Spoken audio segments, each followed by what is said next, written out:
Welcome to another episode of Badass Banking. It sounds better when I say it like that. Sometimes I said badass banker, which is kind of weird. Today we're with Jeffrey Kendall, who is the fairly new, as of October 1, CEO of Nymbus. How are you? I'm doing great, Brian. It's great to spend some time with you, and thanks for having me on. We were talking about the background that you're using today, and it looked like you custom made a wall in your living room, which you probably should have said, but instead you bought a product from someone called Anyvoo. Is that what it was called? That's right. I got to give him a plug because It was actually purchasing it was one of the coolest customer experiences that I've had in a really long time. Literally, the founder sends me a video as the seamstress is stitching the final product together, and they're putting the final touches on it, getting ready to ship it out to me.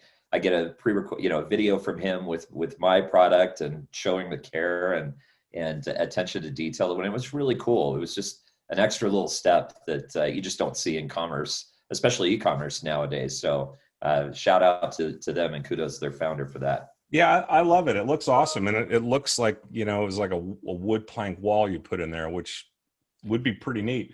Yeah, and it's amazing what the little things that can be done to create a badass experience, right? That's right. That's right. And it was personal attention that made the difference here. So I really like that. Now I'm going to have to go back that we're plugging them, and I'm going to say, hey, cut me a deal. I'm sure you'll see a plethora of backgrounds arriving at your house. So you're living in Denver now, right? Yeah, this summer made the transition to Boulder, Colorado, and was previously in Austin for a bit. And I love Austin. My heart is still hurts to be away from Austin much, but really enjoying the serenity and peacefulness of being in the mountains. Yep. Now, where's Nymbus based now? I knew they have. I know there were a lot of Miami roots for a while. There were some Texas roots for a while, and there's some Connecticut. Are you still in all those locations? We are. It's interesting, Brian. We're even prior to the pandemic, Nymbus was primarily a virtual company. So our talent and our people are all over the country and even some outside of the US. And we never really had a physical presence except for some of our BPO and call center operations, which are in Columbus, Ohio. But the majority of the leadership team is distributed. The majority of all the employees are distributed. And that was a huge advantage for us when it came time for COVID, because people were scrambling on how to go virtual, and we sort of looked at each other, and that was already the case. So it was an advantage for the company for sure. Yeah, well, it wasn't a big deal for me either, because the last 10 years when we had Gizio up and running independently, it was Boston, Williamsburg, Buffalo, and Hartford, and we were always online. I mean, we had physical offices. I had a small office here with the marketing team, and then Connecticut was fairly large in the latter years. And then the Boston market became kind of our administrative office. But, once we went virtual, it was like no big deal. And we didn't use the offices every single day. We only used them probably 3 days a week. Yeah. I think how people are looking at using physical space is still rapidly changing, and it's fun to be a part of it, to be honest, and to explore new models that I think will have a long-lasting change versus just something as the result of the pandemic. Yeah, I agree. The other day we were on a Breaking Bank episode, and we were talking a little bit as we were warming up. How will working from home change the branch landscape? And one of the things that I just brought up was, when in the 80s, when I was on the banking side, we would do branch analysis based on not just where people live, but where people work. Because we were looking at those, what we called commuter lanes, right? Sure. Which were the paths that people took from their house and their office. And that's going away if your commute now is from the master bedroom to the den or to the basement or to your virtual studio, right? So, the bank of the future is very much more and more right here. That's right. In our hands, it's the mobile phone. So tell me a little about some of the challenges that bankers face today. And some of these are obvious, I'm sure, but what do you see some of the challenges that bankers face? Yeah, it's an interesting question. I think for me personally, number one, I've now been in fintech for the past 5 or 6 years, had the privilege of helping found Coney DBX and start talking to a lot of banks and credit unions. And the one thing that I've learned over the past 5 or 6 years is, number one, is that there is this push and demand that everybody's talking about digital transformation. And, and especially on the vendor side and the pundit side, we love to pound the table and talk about how banks have to transform. But I think that there's been a real lack of empathy from, probably you and I, our side of the fence, for the banks and credit unions, because it's way harder than anybody makes it out to actually go and do some of these digital initiatives. And one thing that I've seen fairly consistently has been this concept that vendors show up, and number one, to do a digital product, it usually takes 10 to 15 vendors, not just one. It's very rare that one person or one company can walk in and serve the demands and the needs to help a bank, become digital, if you will. And so the bank is sort of looking at this big technology decision, which frankly, most banks and credit unions don't have lots of extra resources in digital to help them get it done internally. So they're looking to the external vendor community for help. But when they look across the board and say, okay, for me to launch a digital bank, I need to go find 15 different vendors, a card vendor, a bill pay vendor, a digital front end vendor, an identity management vendor, a PFM, the list just gets longer and longer and longer. And ultimately what happens is they're the ones that are responsible at the end of the day for making sure that all those complex pieces come together and actually work. And it's a little bit of project management, not a little bit, it's a lot of project management, trying to make sure that all the vendors play nice together. And there's another layer of complexity, which is not every vendor is motivated to make sure the other one's successful. So what happens ultimately is that the bank is the one holding the risk and the accountability for making all this stuff come together. Yeah. And the vendor community is often sort of seen as, hey, here's my software, good luck, have fun, here's the APIs, great, and then they move on. But when a problem comes up, they've got to navigate who to call, who's the issue, where's something breaking down. And ultimately, I think that's driving up the cost of digital transformation to a point where it's very hard for a bank to say, how do I afford this? How do I budget for this? How do I think about this in my business plan when most of these projects are multi-million-dollar projects? And at the end of the day, if they don't work, it's on the bank. It's on the bank, and the vendors are pointing at each other, That's right. They're blaming everybody. And sometimes the banker is glad to have somebody else to point the finger to, but at the end of the day, the experience isn't working and the customer's paying the price, and that's going to roll back to the bank or the brand, right? Because it's a failed delivery. Right. Yeah, I was liking it to, like, if you were going to buy a car and you went to the dealership and then someone said, well, you need to go over there and get your tires, and you need to go over there and get a motor, and the steering wheels are 3 blocks down there. And by the way, put it all together. Yeah. And if you have any problems, I'll help out, but only if it's related to what I'm selling you. And, it would just be so overwhelming and impossible to do. And I think that's what, if I was a banker, that's what I would be concerned about, because these are career limiting or career launching decisions. And so I think more than ever, it's about picking the right partners and making sure that there's a cultural fit versus just a technology fit. And I think it's up to the vendor community to start to align with the needs of the customers, which are really just outcomes. It's not about the technology. It's not about APIs. It's not about clouds. And we all want to make it about that, but it's really about what are the business results that the bank's going to get at the end of the big investment. Yep. No, that makes sense. That's what I'm concerned about. Yep. So how does Nymbus fit into that picture? Knowing that there are all these different moving parts and, a failure of any connection in that ecosystem results in, mass failure. How does Nymbus kind of navigate that? Our philosophy and our point of view is twofold. Number one is we have gone out into the community and selected what we believe are best-in-class partners and vendors to help bring them together as one package, sort of turnkey offer that a bank or a credit union could pick up and stand up and operate in a very simple way. So one thing is we just simplify the complexity of buying and selecting a lot of different vendors. Mm-hmm. There are, of course, if someone has a preference of, one technology provider or another, we'll do that. And we're glad to engage in that motion. But we can also reduce the risk if you look at the stack that's stitched together as it is. The second piece is we provide the people and the process beyond just the technology to help operate and stand up a digital bank. And I think that's a very unique proposition that, to my knowledge, nobody else in the market has. The core providers, the digital banking providers, all provide technology and consulting services for how to implement their product. But there's nobody on the back saying, hey, I know you don't have 10 extra people in your call center to handle conversion.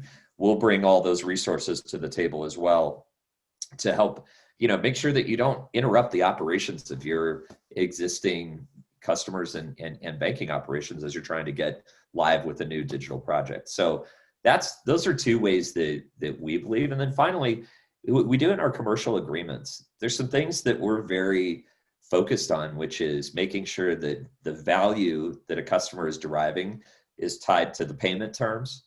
And from the vendor community, this is a pretty big deal because a lot of, I've been on both sides of the fence, and when a vendor's asking you to make a huge multi-million-dollar commitment up front with no delivered results, that's a tough ask. Yeah. And so we have models basically where we help people and say, look, we're going to be in this with you. Our success is your success, and we're accountable. And the way that we demonstrate that is we get paid when you start using the product and have success there, plain and simple. Yeah. Yeah. No, that's a good component to your value proposition. Let's talk about COVID for a second. So do you see COVID, and it's hard to say this, but does it have a positive impact on a business like yours, conceivably? What COVID is doing to the industry? Sure. Well, I think it's probably apparent to lots of people that it hasn't changed the need for digital. We all knew that digital was important prior to COVID. We all knew that branches were changing and what their role would be in the next environment.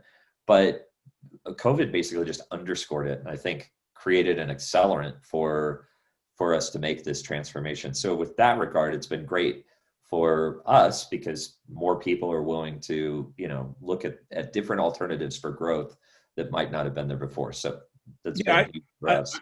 I would expect that it's been good for people like you. And I don't know how it's been for the traditional cores, the legacy cores.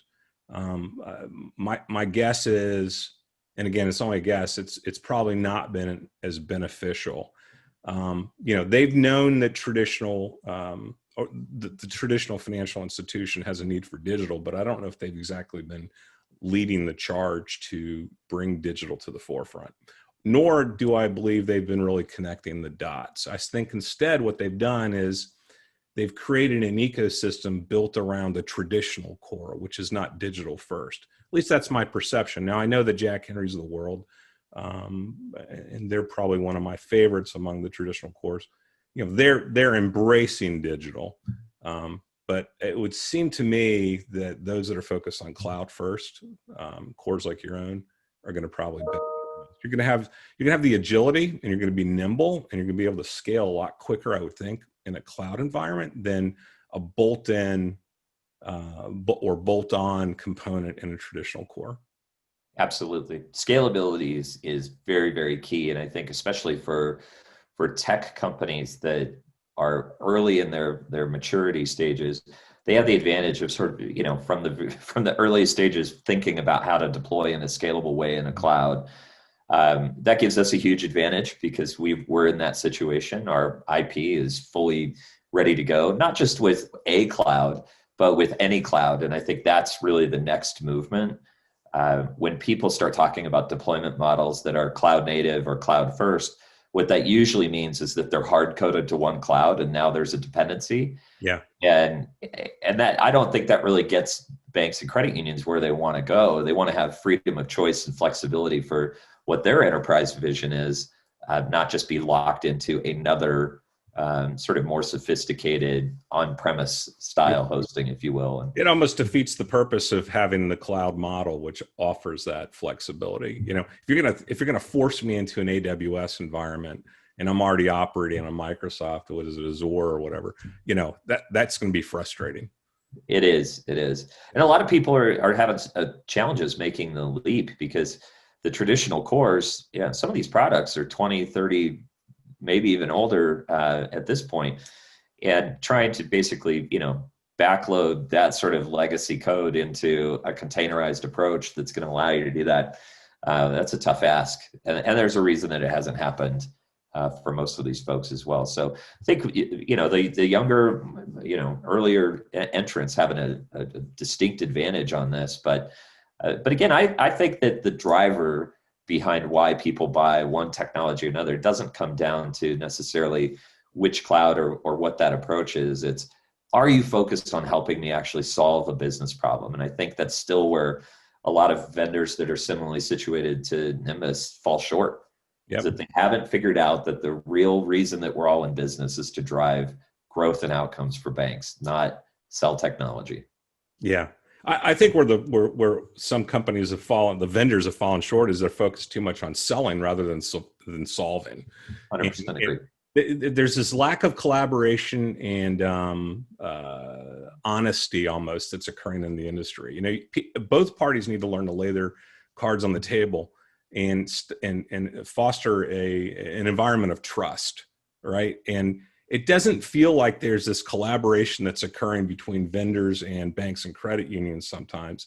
And to me, that just means there is no trust. They view the organizations as vendors as opposed to partners.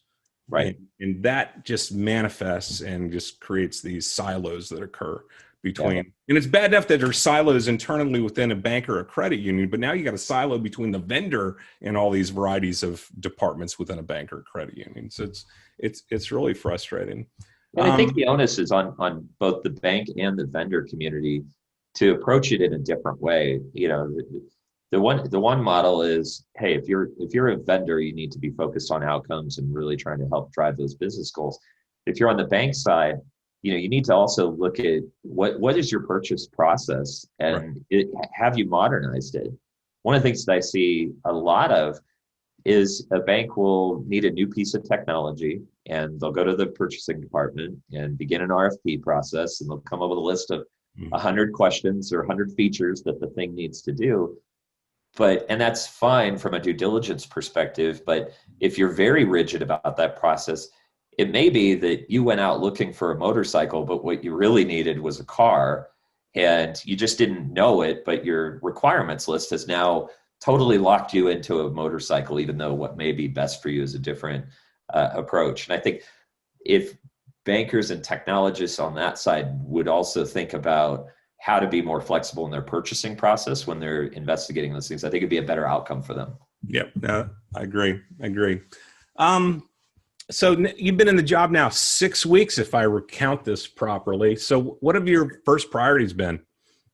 So coming in, it's interesting. Anytime that you make the leap and come into an organization, there's a lot of learning and coming up to speed that you need to do. One thing that I was initially focused on and very, very pleased was just the people in our organization.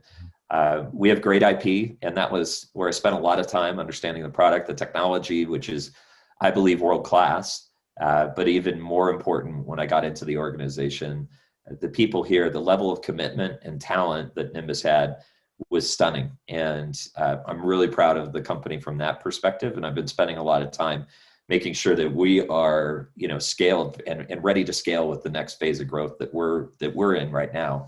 So those have been big priorities from my side. Yep. So what's next? What do you have between now and the end of the year on the roadmap? So we're making a big push. I would say one of our biggest areas where we believe there's white space in the market and opportunity is to start helping the small business and corporate side of the bank have access to some of the great tools that the consumer and retail sides of banks and credit unions have had. Over the past 10 years, if I look at it, all the investment when you talk about digital banking has just been almost equivalent with consumer and retail. That's where people are talking about how to drive more of that. And I feel like the second priority has been small business banking and corporate banking.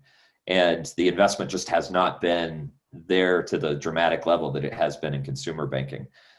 I believe that over the next 24 months, you're going to see a big shift in the solutions that are out there that address SMB and business. And then also, where people are starting to place the next wave of bets from the bank and credit union side. Yeah, I agree. I think there's a huge opportunity. I think SMEs have been ignored. I think the PPP loan deal, gave the bankers, especially the bankers, a glimmer of hope, and they generated a lot of goodwill. But we also saw the disconnect between, the digital and the physical world. And Absolutely. there's so much more that can happen there. I look at, what Jill Castilla did, the Mark Cubans, Tesla software. I mean, an amazing amount of opportunity in that area. And you and I have talked a little offline about, this small business banking concept and some of the business models that could be out there. And I don't want to share that here because I think there's some IP right there, but there is I think it's the new horizon, or the new frontier, I should call it.